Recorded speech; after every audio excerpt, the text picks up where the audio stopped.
College football continues. The playoff committee releasing its first poll this weekend. Texas football looks to rebound following a thorough loss to TCU. We're going to talk Longhorn football, and Christine Taylor is going to join us to break down the divisional races in the NFL. You're watching the 1-0 Sports Show. Texas finally 1-0, finally riding for the brand, although Tom Herman did say they were 1-0 10 times last season. Feinbaum, I'll give him like half a point. Dude, you like okay. Feinbaum way too much. Yeah, all right. I'm like I'm the Feinbaum of this show. By the way, that looks Ohio State. Is that an omen? Give me that Longhorn hat. Oh man! Hook him, baby. All right, he's pulling the Corso.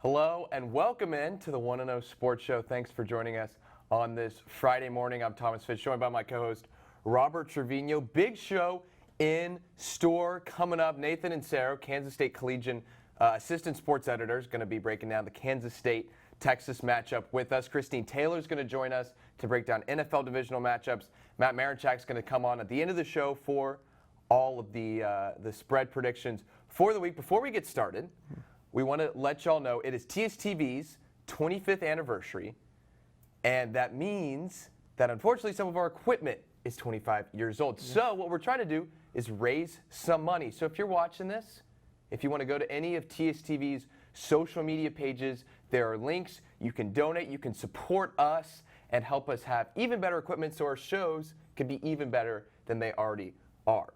Help us produce more content. Yeah. And speaking of content, let's get right in today. Let's get right into it. There is a little bit of breaking news, however. 30 minutes ago, according to Letterman Row, Chase Young of Ohio State will not be playing this Saturday against Maryland due to an incident that happened in 2018. Yeah, and it said he was suspended indefinitely, which, obviously that means he's out for Maryland, but we don't know what that means for the future. We don't know if he's going to be suspended for the rest of the year. We don't know we don't know anything. So definitely something to watch.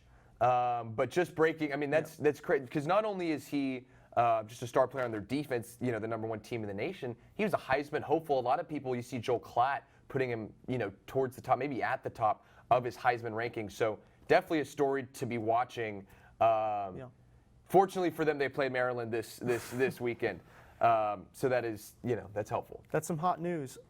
So now let's open up with how we usually do. Who's hot and who's not? Thomas? Who's hot? The Baylor Bears for multiple reasons. First of all, they're undefeated. They come in to the college football playoff poll, ranked number 12. So that's big for them. But it's not just that. You look at the way that they've played this season. They've been in some close games. I know we've talked about the fact that they played Rice close. The Texas Tech game that went to triple overtime that they maybe should have lost. The game against West Virginia last Thursday night, that was close. But at the end of the day, they found ways to win.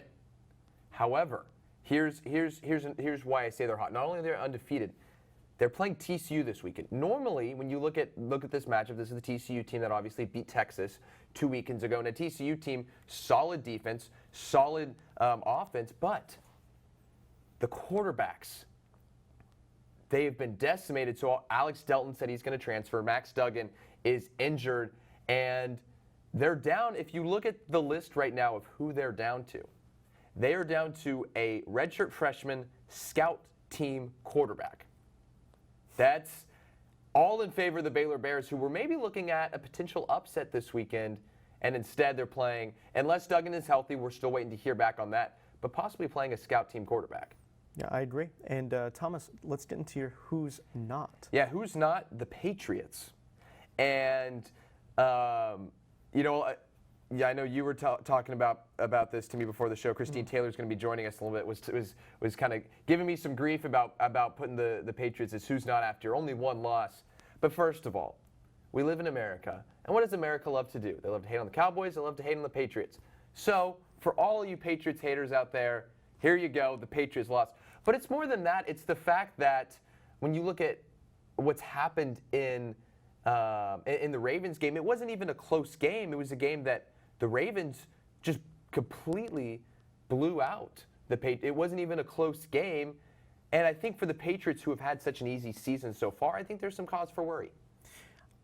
I disagree, and that's going to segue right into my Who's Hot. Who's Hot, the Patriots. I have a spin zone for this one. Spin it. There is such a thing as a necessary loss. I think this was something that hampered the team in 2007 when the New England Patriots had Randy Moss. They were undefeated in the regular season. But that final game, whenever they had a challenge from Eli Manning, they weren't able to overcome it. I think there is such a thing as a necessary loss. And you have to remember the Patriots, America loves to hate on them. Of course. There's one thing that America cannot change, and that is the fact that they are in the AFC East, which has been one of the most consistently terrible divisions in professional football. They're going to win this division. I think these next couple games coming up are going to be huge for them. The Eagles and the Cowboys coming up in the next 2 weeks, so they get to play the NFC East. We'll see how these teams, the Eagles and Cowboys are pretty good. We're going to see how the Patriots are going to respond. I think that'll make the Patriots stronger. I think they're hot right now. Well, and you know, when you look at the Patriots the last couple years, I mean, you look at the quarterbacks that Tom Brady's lost to.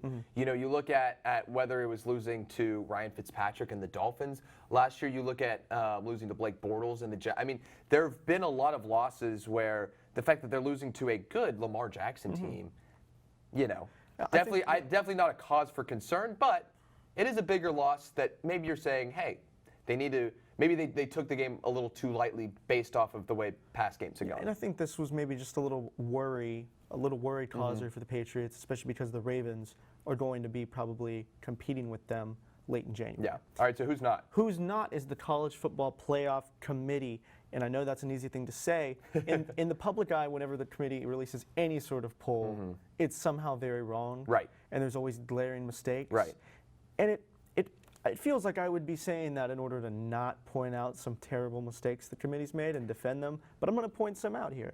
Minnesota ranked at number 17, despite being 8-0, a perfect season so far, being ranked number 17.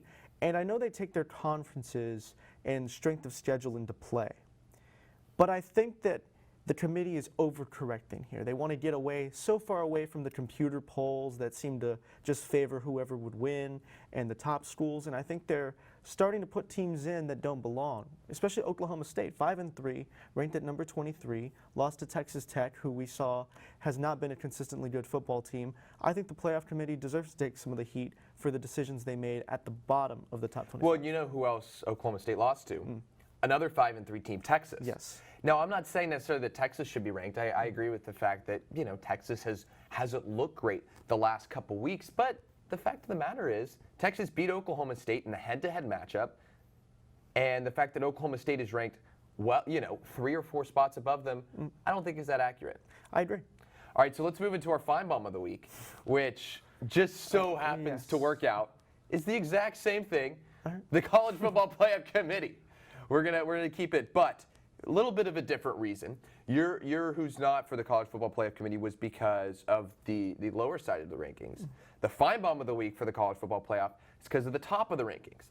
The fact that coming in at number 4 was Penn State, ahead of Clemson, who, while they've struggled in some games, has also looked a lot better than Penn State. And, you know, as much as we can kind of make fun of people for the eye test, you do an eye test on Clemson versus Penn State, Clemson just looks like a more well-rounded team and looks overall just like a better team. I agree with that, and it was kind of the part of the problem that I had with the playoff committee this week, and we see it kind of at the top of the rankings, which is that they try to pick the team, I guess, that's been a little hot recently in the past couple weeks. And Clemson, I know they've looked a little disappointing. You do have to remember they are the national champions, and the defending national champions, and a lot of those players are back. You have Travis Etienne. Yep. I mean, they're stacked, and I think they should be ahead of Penn State. All right, so next, this is big. We're going to head to the film room, and we're going to look at some of Texas's struggles the past couple weeks, and maybe dive deeper into just the surface level reasons for why that's happened. So let's go ahead and get started with that. All right, so here we're going to look at Ehlinger's interceptions first. So watch what's happened. We're going to watch Duvernay.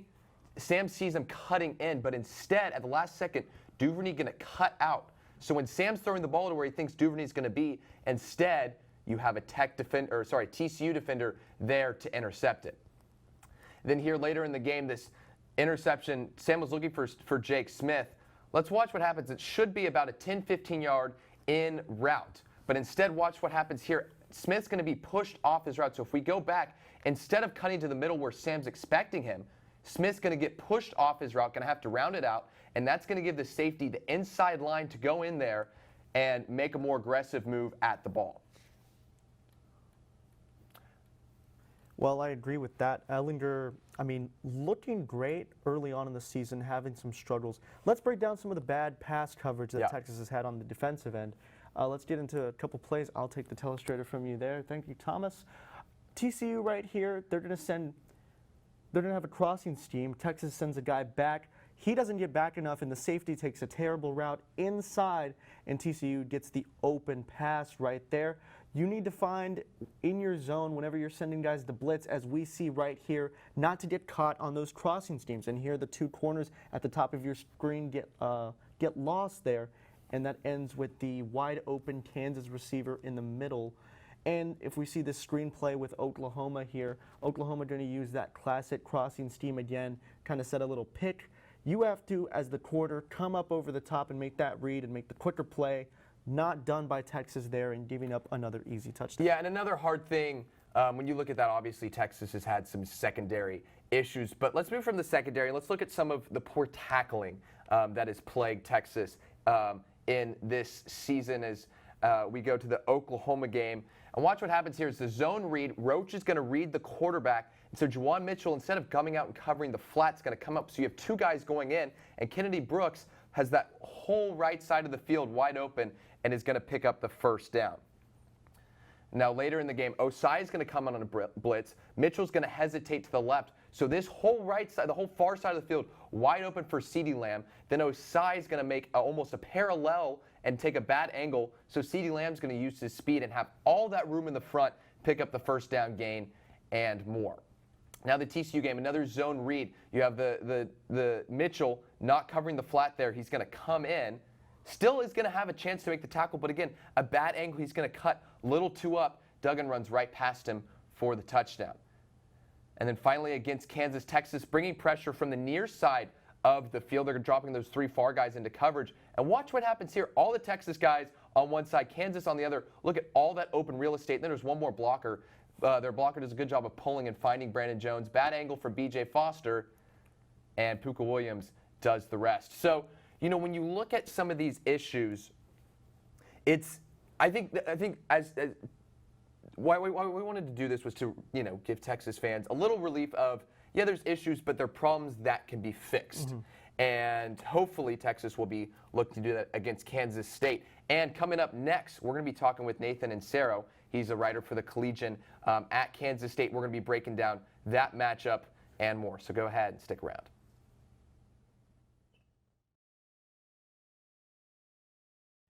Welcome back into the 1-0 Sports Show. Again, Thomas Fitch, Robert Trevino. Now joining us, Kansas State Collegian Assistant Sports Editor Nathan Insero. Nathan, thanks for joining us.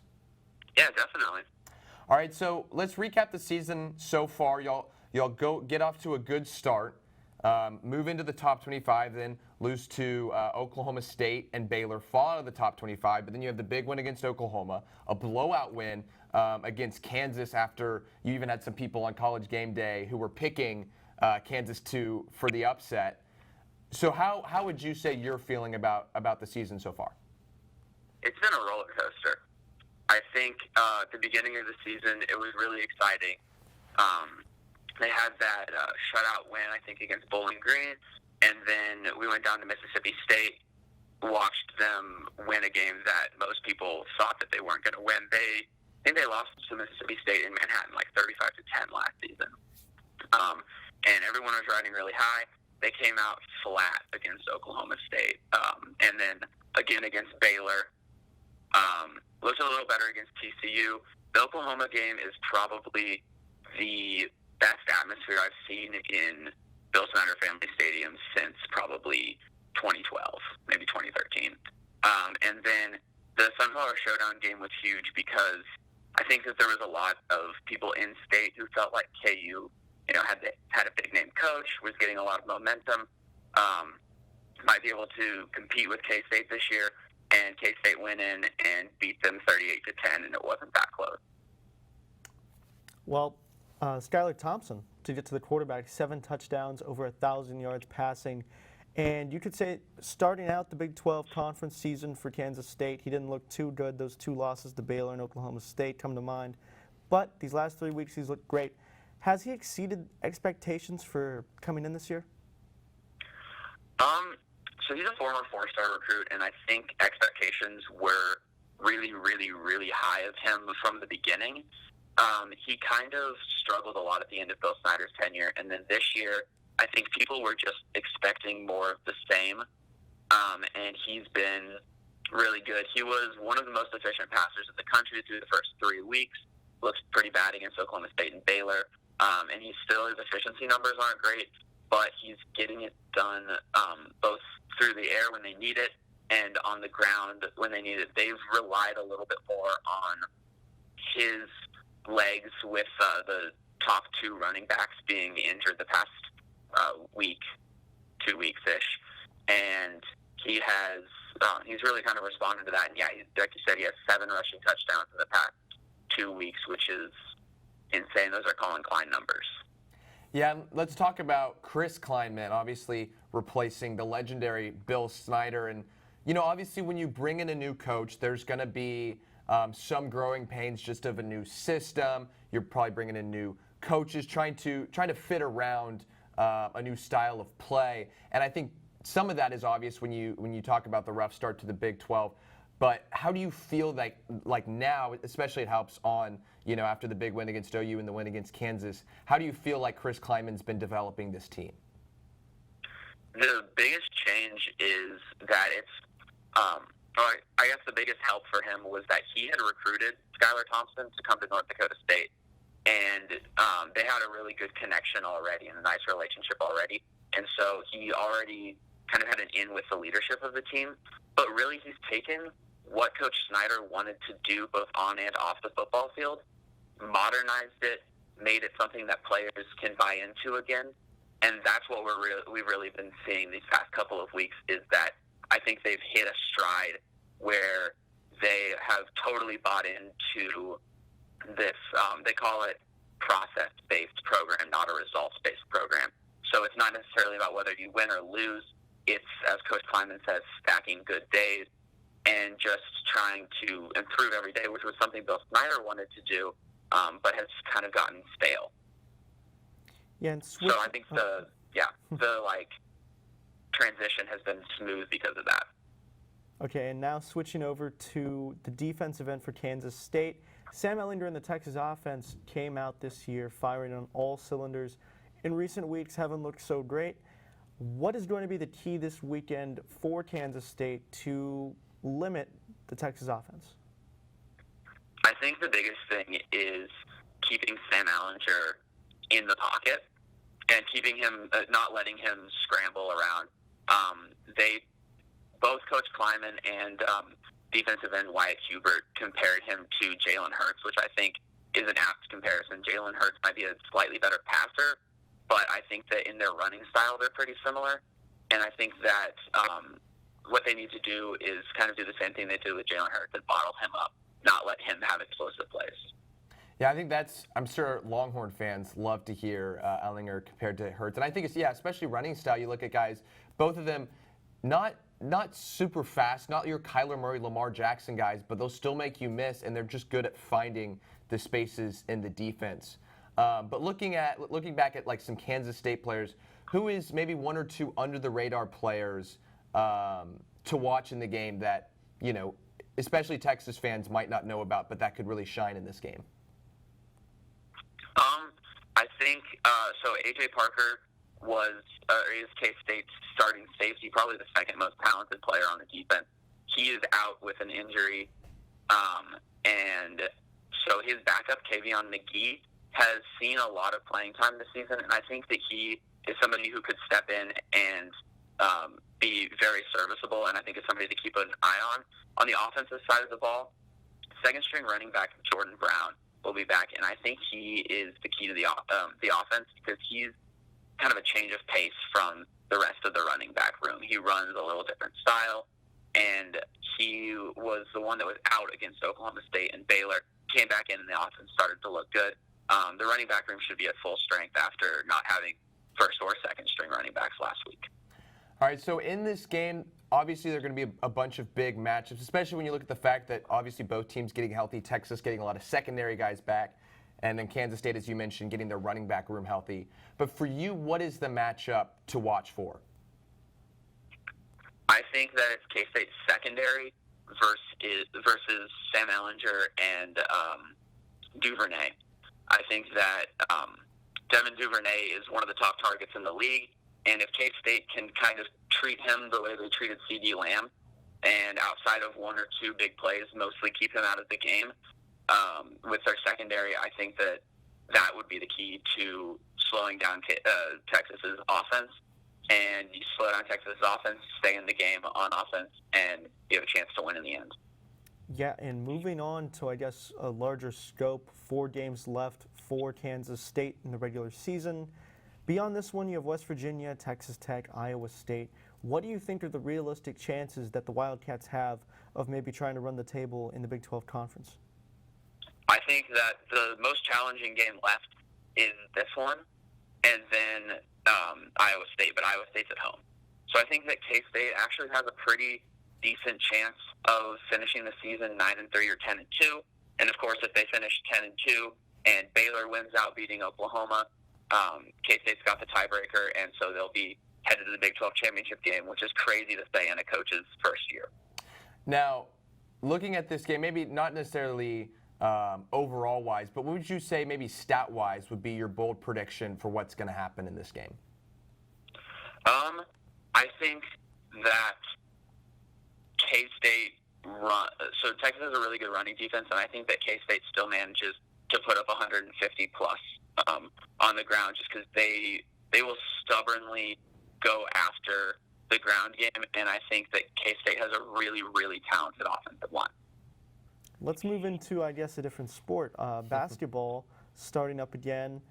Kansas State coming off of that regular season shared title with Texas Tech last year. How excited are you for basketball to be back, and what are your expectations for Kansas State?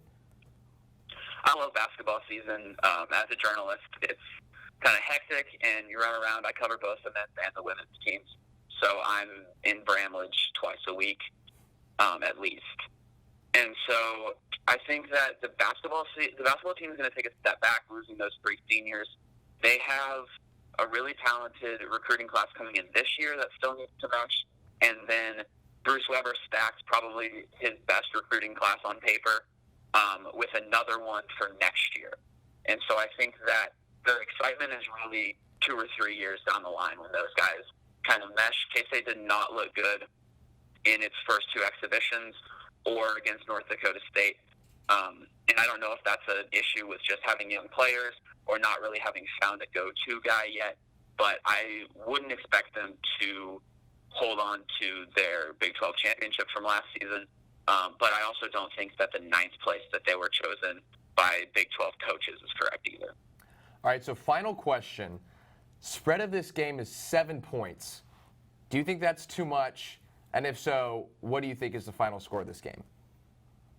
I think that K-State wins straight up. So I think 7 might be obviously too much. I've got K-State 35-31 in my prediction article.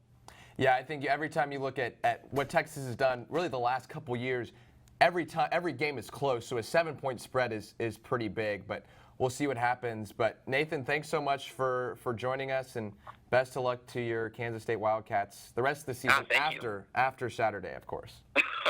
Thank you for having me on. Best of luck. All right, when we return, Christine Taylor is going to be joining us to break down NFL divisional races, and then Matt Marinchak is going to join us for some college football spread predictions. Stick around.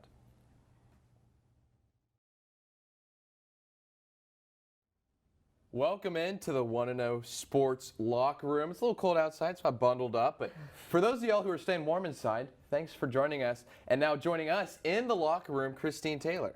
Thanks for having me on, guys. All right, so we are going to be breaking down the NFL divisional races. We're halfway through the season. We're just going to go division by division, say who we think is going to win. So we're going to start off with the NFC North. Christine, who's winning this division? I don't remember the order of these. So I mean, obviously when you look at the North, you got the Packers, you got the Lions who are really competing. Packers and Vikings who are competing. Bears and Lions a little further down in that division. Yeah, I'm all in on the Packers on this one. I think Aaron Rodgers is a really consistent quarterback, and overall the team unit has been playing really well this season. So definitely the Packers. I like the way the Packers have been rolling. As far as their talent goes, I think they're going to turn it around. The Vikings, I think, are kind of pretenders in that division. Thus far, they've hung around. I don't think that's going to be the case. Yeah, I agree with you. And again, y'all know I'm a Redskins fan. And as someone who has dealt with Kirk Cousins, he's a good quarterback when it comes to when it matters. That's when he struggles. I think that's what's going to happen towards the end of the season. All right, let's move into the NFC South. Drew Brees coming back for the Saints. But who do y'all like so far? Again, I'm kind of going to go with the quarterback pick. I think the Saints have it this year. Drew Brees is back. He's healthier than ever. I mean, that's what we saw in the game last week. So I'm excited to see how this plays out for the rest of the season. Yeah, when you look at a division where you can lose your starting quarterback and still keep winning games, I think the Saints have this one in the bag. The Panthers don't scare me, whether it's Kyle Allen or, if they get Cam Newton back for the playoffs, if they make it there. I think Saints win this division pretty easily. Mm-hmm. Yeah, exactly what you said. I don't think they really have a true competitor, and now that Drew Brees is back, they have this one sealed up. All right, so moving to the NFC East. This is a big one. Everybody loves to talk about this division, which is funny because usually one of the worst divisions, but obviously we know why everybody wants to talk about this division. Yeah, it's weird. I always hear Skip Bayless saying the NFC least. Yeah. Whenever I hear this division's name, I'm going to go with Dallas here. I think they have the breadth of talent. So far, they have not lived up to their billing, and I think a lot of American media kind of love having that. Like we always talk about, the Cowboys always made fun of, but I think they'll right the ship. They're going to eventually beat the Eagles. I don't think the Cowboys have this one. I think the Cowboys. I swear if you say the Giants. I'm not saying the Giants. I would love to say the Giants, and it's really hard for me to pick any team in this division other than them. But the Cowboys are really overrated. I don't think Dak Prescott's that superior of a quarterback. And so I'm going to go with the Eagles, even though they've had an iffy year with Carson Wentz, being the starting quarterback. But not the Cowboys, not in this division. I'm going to have to go with the Cowboys. Again, y'all know my opinions on the Cowboys. I think they're vastly overrated, but I also think the Eagles are just not that good of a team. Carson Wentz still struggling to kind of find what he had. I think the Cowboys barely make their way through the NFC East and get the win, but I think that it's a first or second round playoff exit for the boys. All right, let's go to the last division in the NFC. That would be the NFC West, host of the only undefeated team remaining in the NFL, the San Francisco 49ers. I'm not going to go with the 49ers on this one. Wow. Not a fan of Jimmy G. I was looking over the 49ers schedule. They've got the Bucs, they've got the Bengals, they've got the Browns, but they haven't really played a team of good caliber compared to what we've seen on some of the other teams. So I'm going to go with, the Seahawks. The Seahawks for this one. I think Russell Wilson's way more consistent of a quarterback. We've seen some successful years from Russell Wilson, and I don't think that has changed this year. So we'll see how it plays out for the 49ers with their remaining schedule, but I think they're a little overhyped. Yeah, I agree with you, Christine. I think Russell Wilson is maybe having his best season so far at quarterback. The interesting thing about the Seahawks, this is the first year where they are an offense-dominated team with Tyler Lockett, Russell Wilson. The defense kind of lacking. And so it'll be interesting to see. I mean, it'll be a big matchup this week as you have the 49ers and Seahawks facing off. But I agree with you. I think Seahawks find a way to win this division. Are y'all really saying this, y'all? Are y'all really saying this? The 49ers are undefeated. This is ridiculous. We should not even be having this debate. I love Jimmy G. There's a Patriots quarterback revolution happening in the NFL. You got Jacoby Brissett in Indianapolis. You got Jimmy G. And how did Brissett look last week? Brissett did not look great. He looked out after the first quarter, but they've been leading the revolution. We'll get to that later, though, in the AFC South. The NFC West, I think, is the 49ers to lose, and I think a lot of people saw this coming in the NFL sports media with the talent that they have. It's not just pretend. I think they have had an easier schedule than some. Yeah. But to go undefeated in the NFL after 8 weeks, you're a good team. I mean, I'm not disagreeing and saying the 49ers are a bad team. I do think both these this teams. is clearly a division, though. I do think both these teams make the playoffs. For me, and I think Christine as well, I think we're both saying quarterback experience is kind of what has. Especially in the playoffs. Yeah, especially in the playoffs. They're not playing playoff caliber teams right now. We don't know how they're going to. And these teams still have to face off twice. Obviously, next week will be a big game. So Seahawks win both those games. All of a sudden, it's a different division. We'll see. Next week will be a big week. It will be a big week. In the trash talking circle. Of course. Let's move to the AFC. Start with the AFC North. Obviously, we talked about the Ravens earlier on in the show, getting the big wins against the Pats. But who do y'all think takes this come into the season? Yeah, no, quarterback play is always huge, especially in a divisional race. It can be the whole thing. That's why I like the Baltimore Ravens. I've loved Lamar Jackson, partly because he's on my fantasy team, partly because, I mean, he just has that go-getter mentality, and I love that right now. He's really hot. He's like Gardner Minshew, but he's, good. He's continued being good. Sorry, no offense to Mr. Minshew out there, but it is a pro Minshew show. I like the Ravens. I like the Ravens. She look good. I agree with you on the Ravens, and their quarterback has been really successful. I think he might be out with illness this week. I think it's like up in the air. Yeah, seems questionable. They which said is not he great might for my play. fantasy team either. But I do think the Ravens have this one. I think it's been a consistent year for them. So I'm going to disagree here, and I know this is a hot take. But the Steelers, I know they are working with backup quarterbacks. But look at who they still have to play. They have the Bengals I think they have the Bengals once. They have the Browns twice. I believe they still have the Jets on their schedule. Their only tough team remaining, the Ravens. And so they have chances if they can just win the rest of those games. The Ravens, meanwhile, are moving into their tougher stretch of the season. Obviously, we saw that they handled the Patriots just fine, but it's the NFL, and you're going to lose some games. As you have players getting banged up, especially Lamar Jackson with illness, although it comes with a good week with the Bengals. But still, I'm going to say I think the Steelers are going to find a way to come back and make a late push, make the playoffs, and win the division. All right, Thomas. Let's move to one of the more exciting, because it's so bad, divisions of the NFL, the AFC South. Yeah. So the Houston Texans fighting a war with the Indianapolis Colts right now. Who do you have? I'm not going with the Texans. I think I'm going to go with the Colts on this one. Like you said, it's one of the worst divisions, like universally in the NFL. But I think, especially in the coming weeks, if you look, the Colts are playing the Dolphins. And the Bengals. They definitely have a pretty easy schedule. And then the Texans are playing the Ravens and the Patriots in the next 2 weeks. So I think we're going to see. The Texans are notorious for cracking under pressure. I think seeing them go up against, and their defense go up against Tom Brady and Lamar Jackson, I think that's like going to test the team. The Texans are like if Kirk Cousins was a football team. They can be good until it comes crunch time, and then they fall apart. I think that's a really good point. You bring up the schedules. Colts, much easier schedule down the stretch than the Texans. And so I also think Colts kind of a team of destiny this year. And Robert, I'm sure you agree as a Colts fan yourself. I agree. My Colts, the Texans. My Colts. Well, they defeated the Texans once, and the Texans are going to have to do something which they never do, and that's actually win a game at home against the Indianapolis Colts. They never do that until the Texans start to regularly win this division.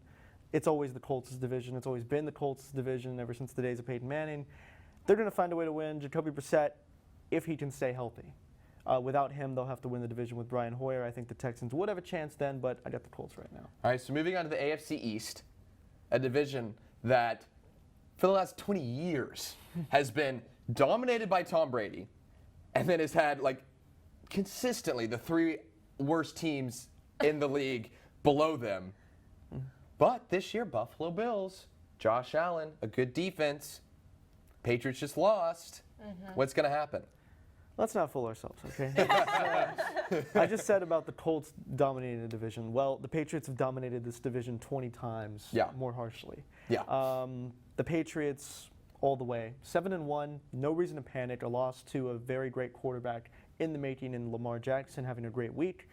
I would say no panic for the Patriots. They're going to run away with this one. This is such a painful decision to make because it's like, I want to say the Patriots are going to lose because that's, as a Giants fan, what I want to say. Right. But Tom Brady's just too good right now, and I don't see how the current combination of the team, their defense is playing well, their offense is playing really well. I don't see how they could possibly miss out on the playoffs and miss out on the win. Yeah, I completely agree. You look at the Bills, they're a decent team, but they have escaped some ugly games. I do think this is a Bills team that will make the playoffs. Maybe could be a dangerous team, probably more than likely a Saturday wild card exit. Yeah. But I mean, you bring it up, the offense is good. I mean, it's a broken record, but it's like talking about Alabama football. It's like talking about the Warriors before this year. It's like talking about like the Spurs for so long, where it doesn't matter what happens, they get the wins. Yep. And another team that's going to need to stay resilient, I guess, is the Kansas City Chiefs. Yep. Out in the AFC West, who do you have?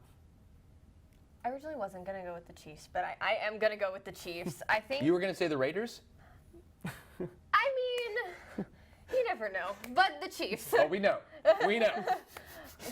Mahomes is coming back. He's going to come back healthy. Yeah. I think Mahomes is one of the greatest quarterbacks in the NFL right now, Right. by far. So I think with him back at the helm, I think the Chiefs, and they've played really well without him. Yeah. So I think that shows the team as a whole is pretty good. So.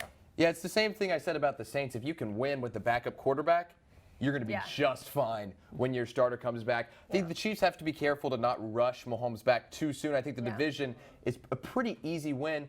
The key for them is, can you get healthy enough and be able to beat the Ravens, beat the Patriots, and then do it. If you can beat those teams, do whatever it takes to win the Super Bowl. So they need to be careful with Mahomes, just because, like I said, the Raiders aren't going to be contending for this division at all. Yeah, ultimately, I would agree with you as far as wanting to set their expectations for late in January. You want to get to the point to where you're going to be able to contend with the Patriots in another AFC Championship game. But as far as the division goes, I feel as though they have it as locked up as any team has their division locked. Well, Christine, thanks for joining us. When we come back, College Football Playoff Ranking Committee released their rankings, but Robert and I have been doing it every week. We're going to have an updated ranking, and Matt Marinchak's going to come on and make all your spread picks for this week.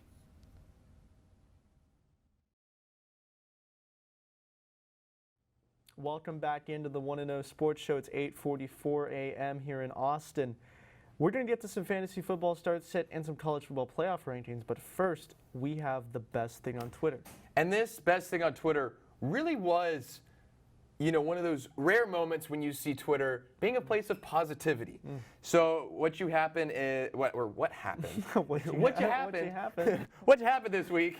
So Jason Foster tweeted out, he said his son had a birthday party, none of his friends came, and said he's asking his Twitter friends to show him some love. And what happens is the people you have responding, you had the Maple Leafs, quote tweeting him. You had two Maple Leafs players who quote tweeted and said, happy birthday, best wishes, and there's a surprise coming later. I was hoping that the surprise would come before the show. It hasn't happened, but go ahead and follow the Maple Leafs, because I'm sure they're going to do something real special for this kid. But you also look at who responded. Mark Hamill.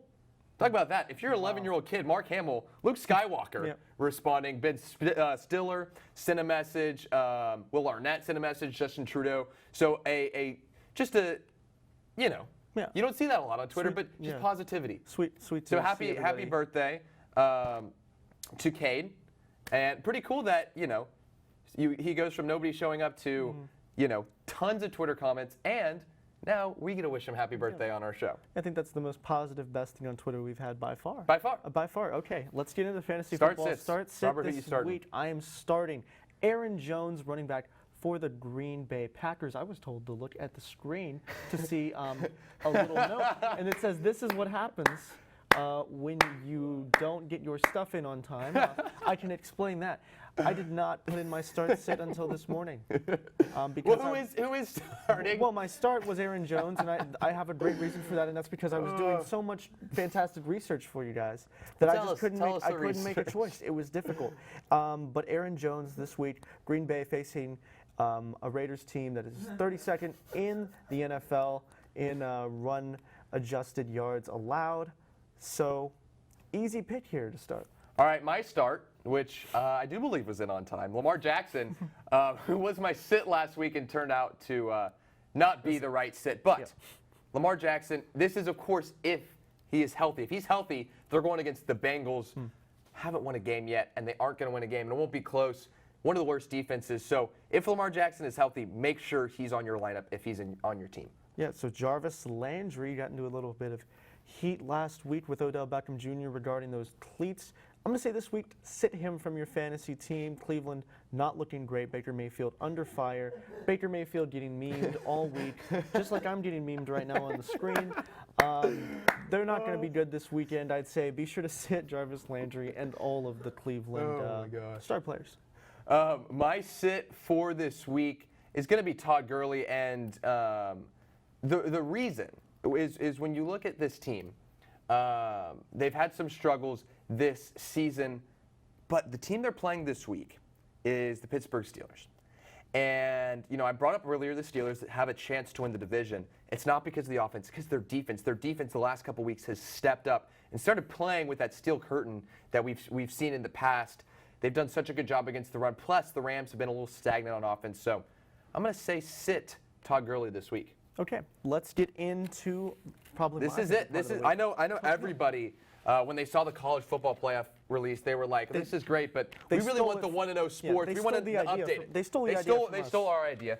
So I'm going to go ahead, and I know Tua Tagovailoa has been a little banged up, but look, Alabama's been #1 since week 1.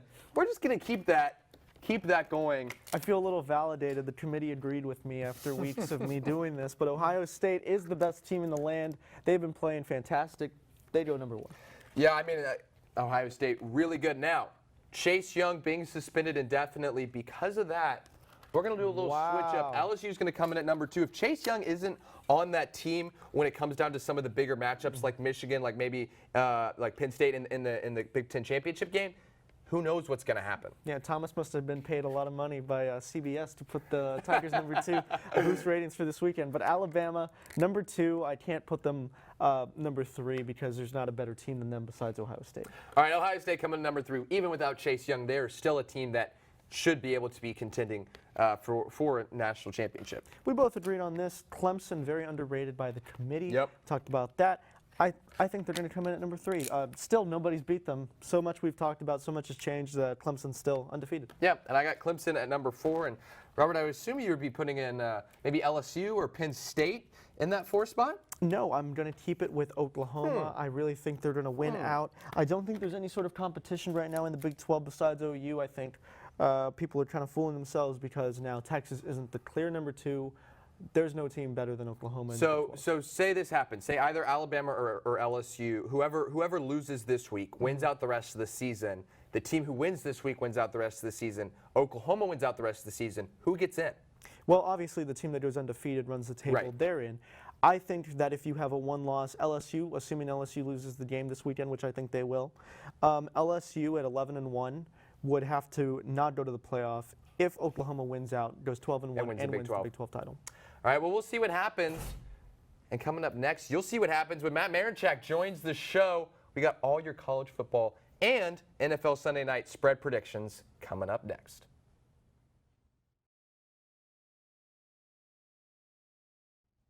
Welcome back in for the last time to the 1-0 Sports Show.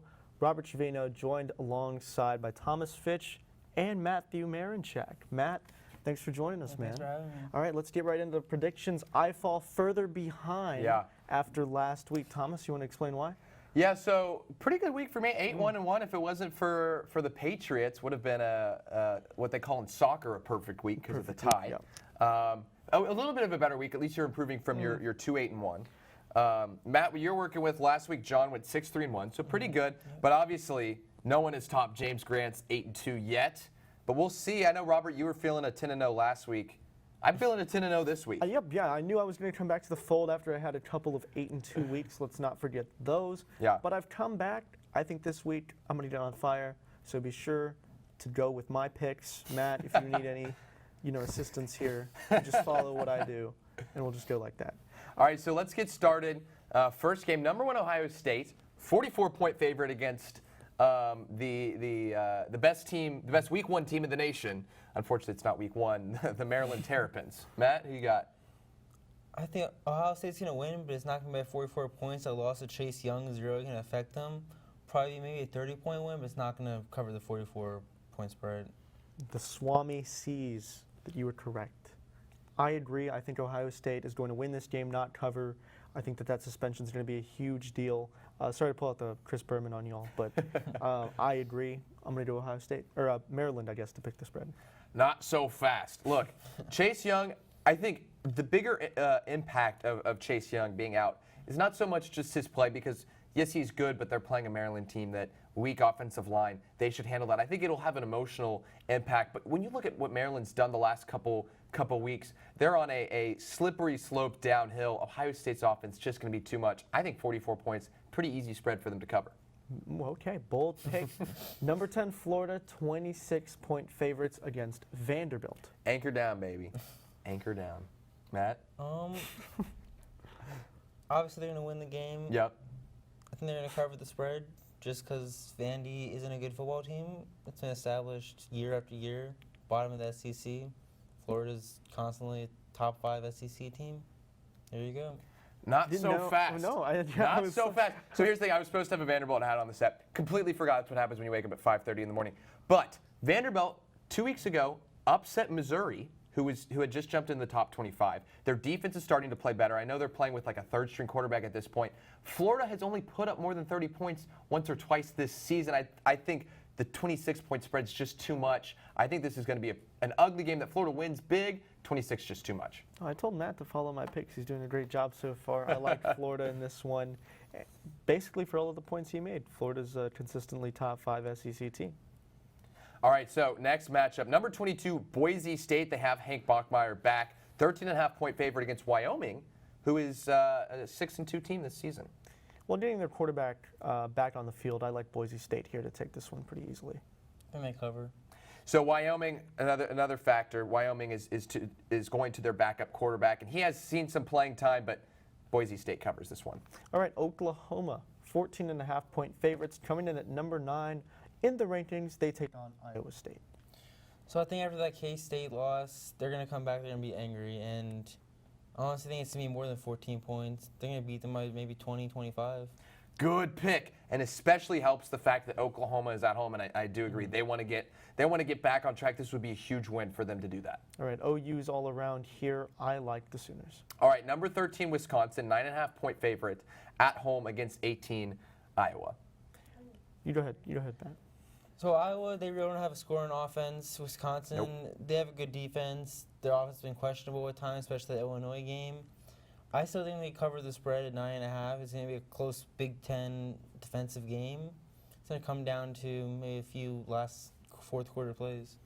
I'm going to choose Iowa here, but only because I think this game will come down to within a field goal. I don't know who's going to win. It's a real toss-up in my mind, but I think Iowa is being a little bit undervalued here. Wisconsin, to me, is a really good team that just lost to a really, really good Ohio State team. I think Wisconsin covers here. All right, number 12, Baylor, 2.5-point favorites at unranked TCU. I think TCU, as you mentioned before, they don't have a quarterback. Baylor's going to win by more than 2.5 points, so I guess they cover the spread. Yeah, Okay. I agree. Easy pick. 2.5 points. Baylor wins big. Yeah, I don't know how the line is at this level. Honestly, it's probably changed since we wrote the Probably script. changing. I would definitely take this one right now. All right, number 4, Penn State, 6.5-point favorite against other undefeated 17 Minnesota. Does PJ Fleck rode the boat? I want to say Minnesota, but Minnesota hasn't played anybody real all year. Penn State's right now the top four playoff team. It's going to be more than 6.5 points. I'm thinking they're going to win by at least 2 touchdowns. Minnesota's going to get humbled for the first time this season, and Penn State's going to cover. Yeah, I think Penn State, felt the wrath of a lot of college football fans after they were put at number 4, but I think they back it up. I think they're hearing a little bit of talk out there about how they don't deserve to be in the top 4. I think they try to come out and make a point. I think they do. I'm taking Penn State. I always love talking about how overrated Penn State is, but in this matchup, I think 6.5 just enough that Penn State is going to cover and get the win. All right, the CBS game that they put at 2:30, number 3 Alabama versus number 2 LSU. So Alabama's had their way with LSU the past few years, beating them big. But I think this year it changes. LSU is a way better team than we've seen, better offense. So I'm going to take the Tigers. It's going to be a closer game. They're not going to cover. Yeah, I think because we don't know how healthy Tua Tagovailoa is, the fact that Alabama's a 6.5-point spread, you got to go with LSU with the points. The last time LSU beat Alabama, LeBron James had no NBA titles. It's crazy. that means they just don't ever get it done. And until they prove me wrong, I'm going to ride with the Tide. Alabama's 6.5 points, though? Alabama covers. It's going to be Wow. at least a 10-point victory. All right, our game, Texas, 7-point favorites. Huge spread, 7 points at home against Kansas State, but Longhorns returning a lot of starters. Matt? Texas played poorly against TCU, played poorly against Kansas, played poorly against OU. They got a bunch of their guys back. This is the week it's going to change. Texas needs to change the course of the season. They're going to not only cover the spread, they're going to win by at least 2 touchdowns. Wow. Wow, that's a bold pick, but one that I have to agree with here. I think Texas, ever since the beginning of camp, guys have just been falling left and right, and it seems as though it's not even fair. But this week they did a lot of those guys back. They have something to prove after last week's loss. I feel they're not going to sit down and just give up. Sam Ehlinger's going to get this team back going, Texas. I said this earlier on the show, Texas has a knack for close games. I think this is a game that they can pull out. I think 7's just too much. I think it's a 3 or 4 score game. All right, NFL game, last pick. Cowboys, 3-point favorites against the Minnesota Vikings. I'm going to pick the Vikings just because I don't like the Cowboys. Nobody here likes the Cowboys. We don't want them to win. Go Vikings.